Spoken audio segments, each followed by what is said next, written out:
우리 하나님 말씀 느헤미야 12장 27절에서 47절까지 말씀입니다. 느헤미야서 12장 27절에서 47절까지 말씀인데요. 우리 말씀을 43절까지 말씀만 읽도록 하겠습니다. 느헤미야 12장 27절에서 43절 말씀입니다.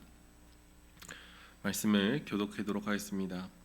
예루살렘 성벽을 봉헌하게 되니 각 처에서 레위 사람들을 찾아 예루살렘으로 데려다가 감사하며 노래하며 재금을 치며 비파와 수금을 타며 즐거이 봉헌식을 행하려 하매, 이에 노래하는 자들이 예루살렘 사방들과 느도바 사람의 마을에 모여들고 또 벳길갈과 게바와 아스마웻들에서 모여들었으니, 이 노래하는 자들은 자기들을 위하여 예루살렘 사방의 마을들을 이루었음이라. 레위 사람들이 몸을 정결하게 하고 또 백성과 성문과 성벽을 정결하게 하니라.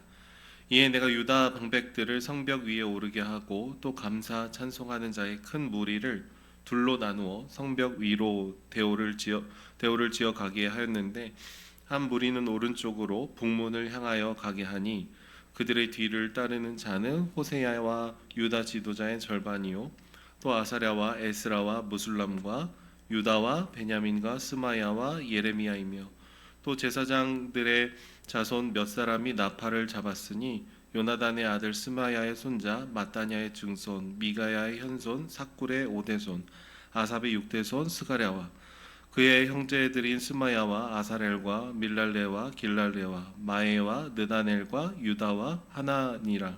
다 하나님의 사람 다윗의 악기를 잡았고 학사 에스라가 앞서서 샘문으로 전진하여 성벽으로 올라가는 곳에 이르러 다윗의 성의 층계로 올라가서 다윗의 궁 윗길에서 동쪽으로 향하여 수문에 이르렀고, 감사 찬송하는 다른 무리는 왼쪽으로 행진하는데, 내가 백성의 절반과 더불어 그 뒤를 따라 성벽 위로 가서 화덕 망대 윗길로 성벽 넓은 곳에 이르고 에브라임 문 위로 옛 문과 어문과 하나넬 망대와 한메아 망대를 지나 양문에 이르러 감옥문에 멈춤에, 이에 감사 찬송하는 두 무리가 하나님의 전에 섰고 또 나와 민장의 절반도 함께 하였고, 제사장 엘리야김과 마세야와 미냐민과 미가야와 엘료에네와 스가랴와 하나냐는 다 나팔을 잡았고, 또 마세야와 스마야와 엘라살과 우시야와 여하난과 말기야와 엘람과 에셀이 함께 있으며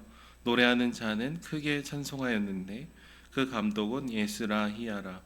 이날에 무리가 큰 제사를 드리고 심히 즐거워하였으니 이는 하나님이 크게 즐거워하게 하셨음이라. 부녀와 어린아이도 즐거워하였으므로 예루살렘이 즐거워하는 소리가 멀리 들렸느니라. 아멘. 예전에 제가 섬기던 교회 담임 목사님 어머니께서 이제 다리에 상처가 났었는데요. 계속 덧나고 아물지가 않았습니다. 그래서 다리가 점점 이렇게 계속 상처가 반복이 되다가 다리가 이렇게 썩게 되는 일들이 있었습니다. 그래서 어느 대학병원에 방문하니까 무릎 아래로 다리를 절단을 해야 됩니다. 이 얘기를 들었어요. 그래서 바로 절단할 수가 없어서 이 병원 저 병원을 다 돌아다녔는데 대부분의 병원의 진단이 비슷했습니다. 다리를 절단해야 됩니다. 그 얘기들을 반복해서 들었습니다. 그러다가 마지막에 한 병원을 갔더니 그 병원에서는 전혀 의외의 대답을 했었습니다. 이 어르신의 문제의 핵심은 다리를 절단하는 데 있는 것이 아니라 여기 인공 심장의 판막이 너무 약해서 이 깨끗한 피를 다리 끝까지 이렇게 뿌려주지를 못하는 것이 문제의 핵심입니다라는 거예요. 그래서 다리를 여기를 잘라내면 또 다른 데도 잘라내야 될 수도 있고, 이것을 정말 근본적으로 해결하려면 개복을 하고 인공심장 판막 수술을 하셔야 된다. 연세가 많으시지만 그래서 이게 문제의 핵심이다라고 하셨습니다. 그래서 실제로 나이가 많으셨지만 인공심장 판막 수술을 하신 다음에 요 다리 끝에 있는 상처는 아주 자연스럽게 회복이 됐습니다. 절단을 할 필요가 없었던 것이죠.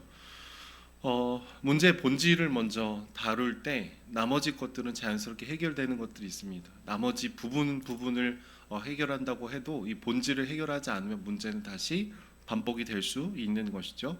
이스라엘 백성들의 부패와 타락의 문제도 비슷합니다. 그들은 바벨론에 의해서 포로로 끌려가기 전의 상황을 들여다보면 삶의 여러 정황들이 다 문제가 많았습니다. 이것도 문제고 저것도 문제고 삶의 이 정황을 들춰보기만 하면 그곳에 많은 문제가 있었던 것이죠. 그런데 사실 그들의 근본적인 문제는 하나님을 경외하는 마음, 하나님 높이는 예배, 제사가 무너져 내려 있었다라는 것이죠. 그러니까 영적인 심장이 고장이 나게 되면은 여러분 관계들이 깨어지게 되고 문제가 발생하게 되고 이중적으로 삶을 살게 되는 문제들이 계속해서 순차적으로 발생하게 되는 것이죠. 그냥 하나씩 하나씩을 다룬다고 해서 모든 것이 해결이 되는 것이 아닙니다. 문제 본질을 먼저 다뤄야 되는 것이죠. 그래서 가장 먼저는 하나님께 드리는 예배가 회복이 되어야 되고 하나님을 경외하는 마음이 있는지 그것을 돌아봐야 되는 것이죠. 페르시아의 포로로 살아가다가 지금 예루살렘으로 귀환한 사람들은 먼저 성전을 재건하고 그다음 성벽을 재건하였습니다. 그 느헤미야의 말씀은 1장에서부터 이 무너진 성벽에 대한 얘기에 집중을 하고 있죠. 그래서 몸으로 표현한다면 여러분 성벽은 이 심장을 보호하고 있는 갈비뼈와 같은 하드웨어라고 볼 수 있습니다. 인간의 장기 중에 가장 중요한 장기 중에 하나가 바로 심장인데요. 심장은 바로 성전으로 의미를 할 수가 있겠죠. 그러니까 갈비뼈가 없다면 심장을 안전하게 보호하기가 너무 힘이 든 것이죠. 조그만 충격에도 심장은 아픔을 받기 마련입니다. 하지만 갈비뼈는 물리적인 충격에서부터 심장을 보호해내는 것이죠. 그 역할을 감당하는 것이 성벽의 재건이고 오늘 특별히 성벽의 재건을 완성한 다음에 하나님께 봉헌을 하는 그런 장면이 나오고 있습니다. 오늘 말씀 본문은 느헤미야를 통해서 하나님께서 성전을 완공하시고 이 봉헌하는 과정에서 이스라엘 백성도 기쁘고 하나님도 기뻐하시더라라는 것을 얘기를 하고 있습니다. 그런데 우리는 이 성벽 하나만을 떼어내고 생각할 것이 아니라 성벽이 결국에는 성전의 성전됨을 지켜내는 이 보호의 의미가 있다라는 것을 갖고 있어야 되는 것이죠. 그래서 성벽과 성전과 그리고 제사, 하나님께 드리는 예배를 한 흐름 안에서 한 세트로 이해를 하고 바라봐야 됩니다. 오늘 말씀 본문을 보면 성벽을 봉헌하는 것을 준비하는 내용이 곳곳에 나오고 있습니다. 잘 모이지 않고 있었던 레위인들을 여기저기서 모았고 30절 말씀을 보면은 성벽과 그 사람들을 정결케 하는 과정을 보냈다라는 것을 얘기합니다. 그리고 봉헌식을 진행하면서 굉장히 특별한 모습들을 보이게 되는데요. 한 그룹은 성벽의 왼쪽 방향으로 올라가게 하고 또 한 그룹은 성벽의 오른쪽 방향 그쪽으로 돌아가게 하면서 행진을 하게 되죠. 그러니까 한 그룹은 에스라가 앞장을 서게 되고 다른 그룹은 느헤미야가 앞장을 서게 됩니다.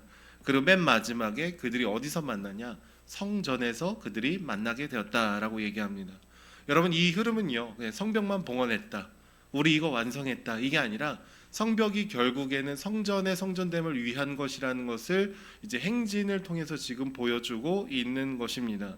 그 예배 감격이 최고조에 달았을 때 많은 사람들은 11조를 다시 주님께 드리기 시작을 했고 거제물을 드리기 시작했다라고 얘기를 하고 있습니다. 예배가 회복이 되고 감사가 회복이 되고 하나님을 향한 헌신이 다시금 더 깊어지기 시작을 했던 것이죠. 여러분 너무나 힘들고 어려운 방해 속에서도 하나님의 일에 동참하기를 주저하는 마음들도 순간순간 있었지만 사실 주님께서 그들을 일으키시고 그들을 붙드시고 다시금 이 일들을 계속 인도해 주시더라라는 것이죠. 그러니까 한순간 한순간 돌아보면은 너무 힘들고 어려운 일들 가득이었습니다.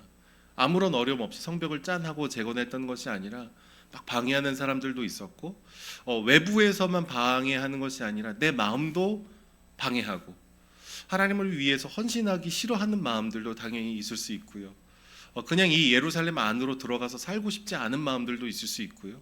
그냥 어느 정도 헌신하고 나는 좀 거리가 떨어진 성에서 살고 싶은 마음들도 있는 여러 가지 안팎으로 여러 방해와 힘듦과 어려움과 고민과 주저함이 있는 상황들을 뚫고 지금 성벽이 재건이 되고 성전이 제대로 점점 기능을 하게 되었다라는 것이죠.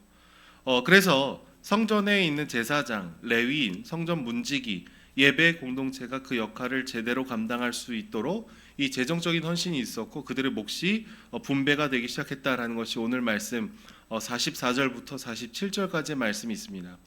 44절의 말씀을 보면은 유다 사람들은 제사장들과 레위 사람들로 말미암아 즐거워했다라고 얘기합니다.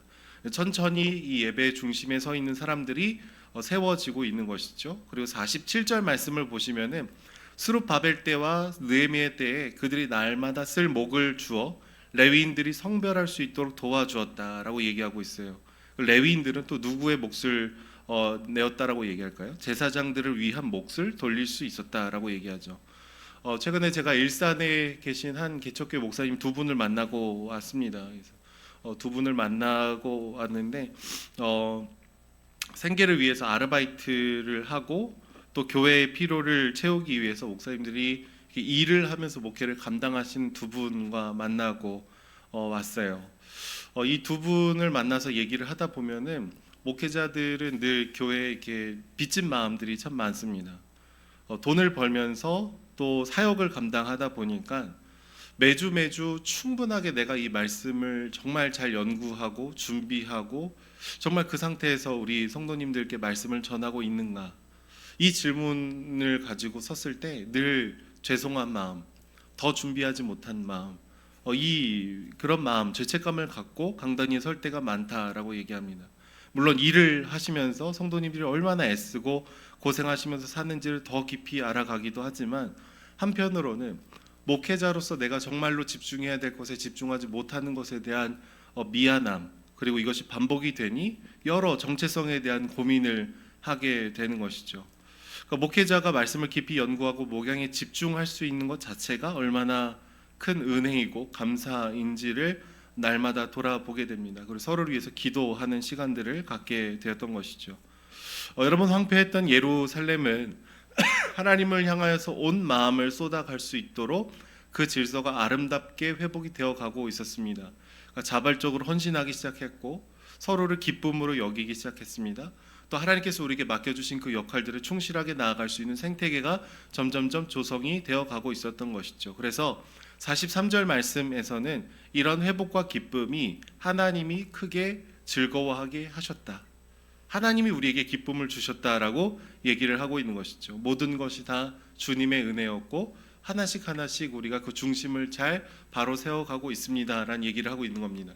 여러분, 포로에서 귀환했었던 이스라엘 백성들은 늘 모든 것이 이제 결핍이 있었습니다. 성전이 없거나 성벽이 없거나, 성벽과 성전이 있지만 그 안에 들어갈 수 있는 사람이 없거나 제사장의 그 역할들을 감당할 수 있는 사람들이 모이지 않거나. 근데 점점점 이 느헤미야 말씀 가운데 오면서 하나씩 주님께서 제 자리로 그들을 불러주시고 하나님을 향한 예배가 회복이 되고 있었다라는 것이죠. 물론 그 과정이 이렇게 늘 나이스하진 않았습니다. 제비를 뽑아야 되는 순간들도 있었고 레위인들이 잘 모이지 않은 문제들도 있었습니다. 그러나 하나님께서 그 우리의 불완전함을 넘어서시면서 하나님의 일들을 성실하게 신실하게 이루어 주셨다라는 것이죠. 먼저는 하나님 중심의 마음과 그 예배, 그리고 아름다운 질서가 세워지기를 소망하는 이 새벽이 되기를 소망합니다. 문제 하나하나에 집중하는 것이 아니라 먼저 본질을 돌아보며 나의 마음이, 우리의 예배가, 우리의 모임이 정말로 주님을 경외하고 그분을 높이는 그 마음이 우리 안에 충만한지, 다른 하드웨어적인 것은 있는데 주님을 향한 마음을 잃고 있지는 않았는지 끊임없이 질문하고 돌아보며 주님께 우리의 마음을 살펴보며 나아가야 되는 것이죠. 정말로 황폐했던 그곳에 예배를 세우시고 사람들을 세우시고 공동체를 세워가셨던 주체가 하나님이시었다는 것, 그리고 하나님의 그 부르심에 반응하는 한 사람 한 사람들이 모여서 오늘 이 성벽을 봉헌하고 성전을 향해 나아가고 주님을 향해 나아가면서 아름다운 기쁨을 누리고 있는 것이죠. 물론 여전히 솔로몬의 성전과 비교하면 초라한 성전이었을 것입니다. 여전히 부족한 것들이 훨씬 더 많았을 것입니다. 그러나 외적인 어떤 것이 우리에게 중요한 것이 아니라 정말로 이 예배의 그 마음을 회복하며 걸어가는 그 기쁨이 이들에게 가득 찼던 것이죠. 저는 저와 여러분들의 삶에 그렇게 우리의 중요한 마음의 심장을 회복하고 주님을 향한 우리의 헌신이 회복되고 서로를 사랑하고 주님께 나아가는 저와 여러분들이 되기를 소망합니다. 주님 한 분만을 높이며 나아갈 때 가장 아름다운 질서와 기쁨이 우리 안에 가득히 흘러넘치기를 축복합니다. 기도하겠습니다. 사랑해 주님, 감사합니다. 우리의 연약함과 부족함에도 불구하고 주님 당신의 일들을 신실하게 이루어 가시는 과정들을 바라봅니다. 성전과 성벽과 또 이 안에 들어가는 사람들의 마음과 무너진 예배의 질서들을 회복시키는 그 과정 속에 다시금 우리의 마음의 중심을 주께 드립니다. 하나님, 하나님을 경외하는 그 마음을 늘 지켜나갈 수 있도록 붙들어 주시고 예배를 세워가는 저희들이 될 수 있도록 주님 함께하여 주시옵소서. 특별히 사랑하는 다음 세대의 아이들 마음 가운데 일주일에 한 번 주일 예배는 나올 수 있으나 그러나 우리 아이들 마음 가운데 하나님을 사랑하고 예배하는 그 마음이 날마다 세워지기를 주님 소망합니다. 주님 한 분만으로 기뻐하고 주님 안에서 자신의 존재를 찾아내는 우리 아이들이 될 수 있도록 역사하여 주시옵소서. 감사드리며 예수님의 이름으로 기도드립니다. 아멘.